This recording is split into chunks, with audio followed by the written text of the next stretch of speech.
আসসালামু আলাইকুম, আশা করি ভালো আছেন। Welcome to explore to good. আজকের টপিক হচ্ছে সোশ্যাল মিডিয়ার মায়াজাল। আপনি কি নিয়ন্ত্রক নাকি নিয়ন্ত্রিত? সকালে ঘুম ভাঙার পর আপনার প্রথম কাজটা কি? চোখ কচলাতে কচলাতে ফোনটা হাতে নিয়ে ফেসবুক, ইনস্টাগ্রাম বা টিকটক চেক করা, তাই তো? আমরা এমন এক যুগে বাস করছি যেখানে আমাদের দিন শুরু হয় নোটিফিকেশান দিয়ে আর শেষ হয় স্ক্রিনের নীল আলোতে।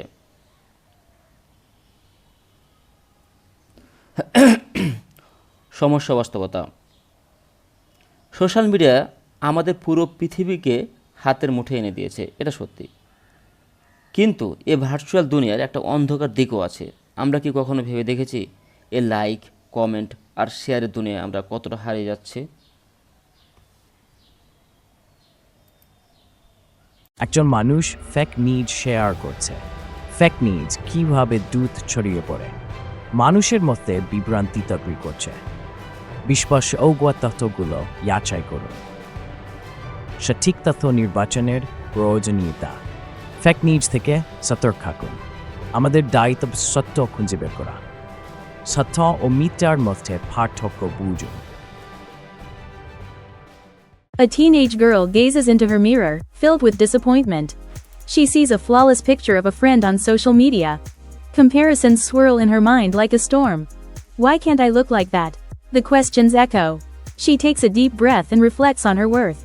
Every flaw tells a story, and she's ready to embrace hers. Her journey begins here, to self-love and acceptance.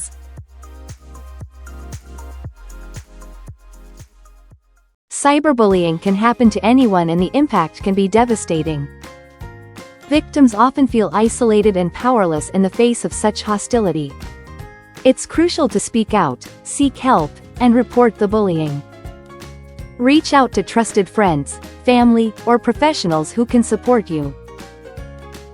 Together, we can create a safer online environment for everyone.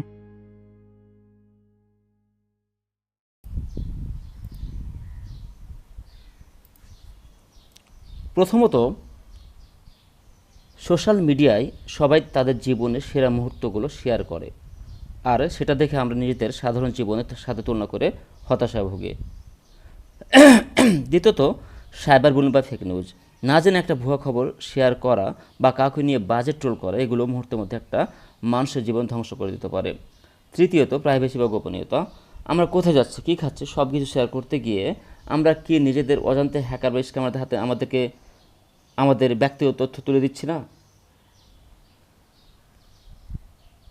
সমাধান ও সতর্কতা, যাচাই না করে শেয়ার না করা। যে কোনো চমকপ্রদ খবর দেখলেই শেয়ার করবেন না, আগে খবরের সত্যতা যাচাই করুন। আপনার একটি ভুল শেয়ার সমাজে বড় ধরনের গুজব ছড়াতে পারে। ডিজিটাল বাউন্ডারি সেট করুন। দিনে কতটা সময় সোশ্যাল মিডিয়ায় কাটাবেন তার একটা লিমিট বা স্ক্রিন টাইম ঠিক করুন। ঘুমানোর অন্তত 1 ঘন্টা আগে ফোন দূরে রাখুন। প্রাইভেসি সেটিংস চেক করুন। আপনার পোস্ট এবং ব্যক্তিগত তথ্য কারা দেখতে পারছে তা নিয়ন্ত্রণ করুন। অচেনা কাউকে ফ্রেন্ড লিস্টে জায়গা দেওয়ার আগে দুবার ভাবুন। ভার্চুয়াল নয়, রিয়েল লাইফকে গুরুত্ব দিন। মনে রাখবেন, সোশ্যাল মিডিয়া মানুষের জীবনের একটি ক্ষুদ্র অংশ মাত্র, পুরো জীবন নয়। অন্যের লাইক কমেন্ট আপনার জীবনের মানদণ্ড হতে পারে না। সোশ্যাল মিডিয়া তৈরি হয়েছিল মানুষকে যুক্ত করার জন্য, মানুষকে বিচ্ছিন্ন করার জন্য নয়। প্রযুক্তি আপনার সুবিধার জন্য তৈরি হয়েছে, আপনাকে নিয়ন্ত্রণ করার জন্য নয়। তাই সোশ্যাল মিডিয়া ব্যবহার করুন, কিন্তু নিজেকে ব্যবহার হতে দেবেন না। আজকের এই ভিডিওতে আপনার পরিবার ও বন্ধুদের সাথে শেয়ার করুন, যাতে তারাও সোশ্যাল মিডিয়ার ব্যবহার সচেতন হতে পারে। সুস্থ থাকুন, নিরাপদ থাকুন। ধন্যবাদ। Please like, subscribe and click the bell icon. এতক্ষণ সাথে থাকার জন্য অসংখ্য ধন্যবাদ। Thank you.